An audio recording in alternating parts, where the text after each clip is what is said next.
Hola amigos, soy Miguel Ríos y estoy aquí para hablaros de algo muy serio, muy importante, algo que nos concierne a todos los seres humanos de este planeta.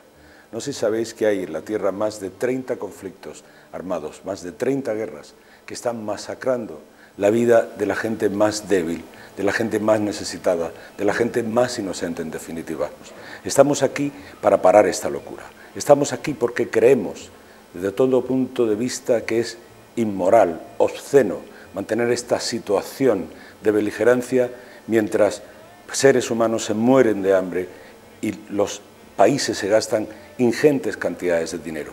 Y tenemos que hacer algo para parar eso. Creo que tú y yo podemos hacer mucho. No creas que porque somos un individuo no podemos hacer algo para que los grandes gobiernos, la gente a la que con nuestros votos le damos el poder, no creas que no podemos hacer para que ellos cambien también de idea. El mundo espera muchas cosas de ti, de los seres humanos como tú y como yo, de la gente que estamos en la calle y que sabemos que vivir en paz es una de las grandes necesidades que tiene el ser humano para desarrollar, no solo en el plano material, sino en el plano espiritual.